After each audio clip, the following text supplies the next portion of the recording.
C'est l'heure des conseils du docteur Kierzek, c'est l'heure de Bonjour Docteur. As-tu pris ta pilule pour sauver notre amour? As-tu pris ta pilule? Le tango de la pilule.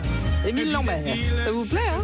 Oui. Je ne connaissais pas, mais... on va parler pilule masculine ce matin avec vous, docteur. Bonjour. Bonjour Daphné, bonjour à tous. J'adore la programmation musicale. Ouais, elle est bien, hein? Alors, on va pas parler de la petite pilule bleue, mais bien de la pilule contraceptive, car des chercheurs américains pensent avoir trouvé l'équivalent de la pilule contraceptive féminine pour vous, les hommes. Alors, on en a souvent entendu parler, mais là, ça arrive, ça s'approche, n'est-ce pas, docteur? Ça fait des décennies qu'ils cherchent. Même Pincus, qui avait inventé, vous savez, aux États-Unis la pilule en 57, puis en 67 mise sur le marché pour les femmes. Ils travaillaient déjà sur une pilule masculine, mais elle n'était pas au point. Et là, ils ont trouvé quelque chose, la diméthandrolone indécanoate, la DMAU. En fait, c'est ces deux pilules, c'est deux hormones, une hormone mâle et un progestatif. Et cette combinaison, ça a l'air de fonctionner.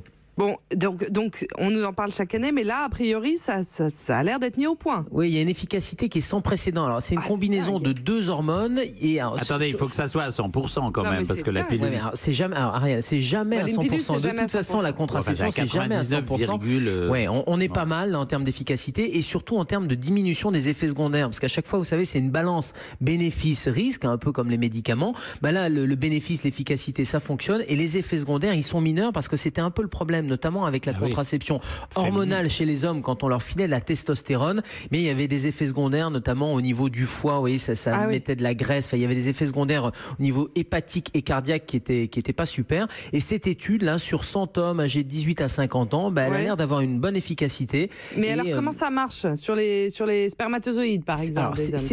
C'est hormonal, c'est une combinaison hormonale qui va diminuer la spermatogénèse, donc la diminution de la formation des spermatozoïdes. Et sur cette étude de 100 hommes qui ont été suivis, la pilule donnée chaque jour au milieu des repas pour qu'elle soit efficace, donc c'est une fois par jour, parce qu'il y avait eu des essais avec 2 fois par jour, c'était un peu compliqué, mais là une fois par jour, 28 jours après la prise de pilule, une espèce d'équivalent d'un cycle, un peu comme le cycle menstruel.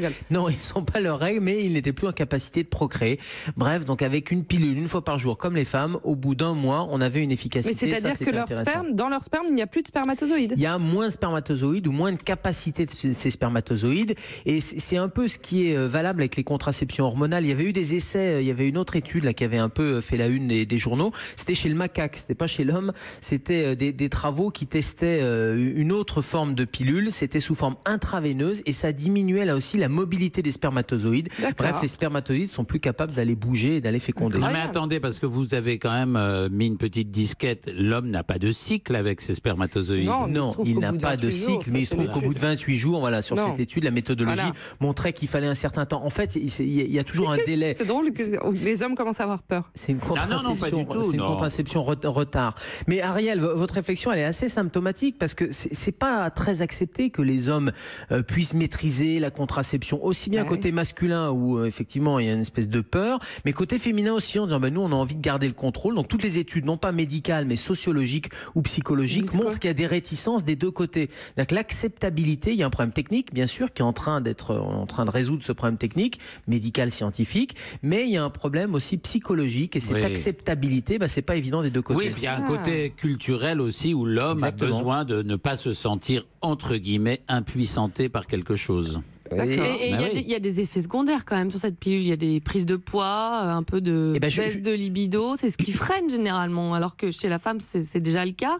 Mais pour l'homme, effectivement, on l'accepte moins. Nous, on se débrouille. Alors, aujourd'hui, la pilule là, qui est testée, qui n'est pas sur le marché, elle a moins d'effets secondaires que ces injections de testostérone qui avaient effectivement des problèmes au niveau de la répartition des graisses, il n'y a pas d'impuissance, il n'y avait pas forcément de baisse de la libido, mais il y avait des vrais problèmes cardiovasculaires. Et puis surtout, elle était injectée. Ça existe depuis des décennies. Les hommes peuvent avoir une contraception sous forme d'injection de testostérone. Mais c'est une injection qui se fait une fois par semaine, c'est injectable. Donc, oui, c'est un peu compliqué, c'est un peu contraignant. Et puis, il y avait quelques effets secondaires. Là, l'intérêt, c'est qu'il y a une vraie diminution des effets secondaires. Il y a d'autres méthodes qui existent, parce que là, on parle des méthodes contraceptives. On a entendu parler de quoi? Du slip chauffant. Oui, ici. Il y en a un qui s'appelle... Déjà, slip chauffant, on n'a aucune envie de mettre ses roubignoles dans la poêle. Il y en a un qui s'appelle le spermatostop. Ça dépend, il y a des régions où ça peut être très utile. Enfin, j'ai pas de roubignoles, mais je sais pas. Non, mais vous êtes en Sibérie, et voilà, un slip chauffant, c'est sympa. Ça peut être agréable. Plus de degrés de température. Si, ça ça marche pas à 100% évidemment, mais plus 2 degrés de température, diminution des spermatozoïdes aussi. C'est pour ça qu'on déconseille d'ailleurs aux hommes de porter des jeans un peu serrés. C'est ce qui aurait diminué la fertilité des hommes ces dernières années. Parce que le slim, ça fait un échauffement et cet échauffement a un effet contraceptif. Alors, il y a le slip chauffant qui est une méthode, il y a le préservatif qui est quand même la meilleure méthode, parce que je vous rappelle juste que ça fait d'une pierre à deux coups, c'est-à-dire que ça permet d'éviter de procréer, mais surtout parce que les spermatozoïdes n'atteignent pas les ovules, mais surtout ça protège contre les infections sexuellement transmissibles aussi. Donc le préservatif, ça reste quand même la méthode de référence. Puis il y a une autre technique, c'est la vasectomie. Oui, enfin là, c'est un peu radical. Ah bah alors là, j'entends lever le bouclier. Non, Bertrand et Ariel qui disent. Alors, non, pas du tout, mais enfin, c'est quand même très radical. C'est quand on ne veut vraiment plus jamais avoir d'enfant. Voilà. Quand on ne veut pas en avoir du tout. C'est pas réversible comme technique, puisque l'idée, c'est de bloquer les canaux déférents. C'est une toute petite intervention chirurgicale, c'est une espèce de petit clip qui ferme les canaux référents. C'est en principe irréversible. Encore qu'on peut avoir une réversibilité, il suffit d'enlever ces clips-là. Mais ça reste une technique qui est quand on atteint quand on a déjà des enfants, qu'on est dans une deuxième partie de vie, qu'on n'a plus envie d'avoir d'enfants, c'est une technique qui est peu populaire en France. Et concrètement, ça se passe comment? Il n'y a plus d'émissions, entre guillemets. Alors, les spermatozoïdes ne peuvent plus remonter des testicules et remonter et passer dans l'éjaculat.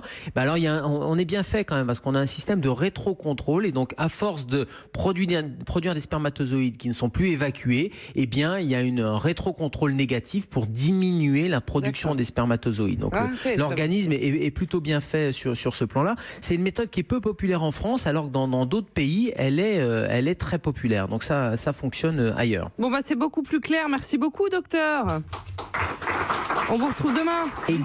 Exactement, Daphné. Et qu'Ariel et Bertrand n'aient pas peur. Non. Vous prendriez la pilule? Oh oui. Comment Bertrand, vous prendriez la pilule, Ariel? Mais volontiers. Très bien. Alors, il y a des consultations au planning familial, des consultations groupées pour les hommes. Messieurs, allez-y à Paris. Pas trop grosse, évidemment. Bon, très bien. Merci, on vous retrouve demain. Europe 1.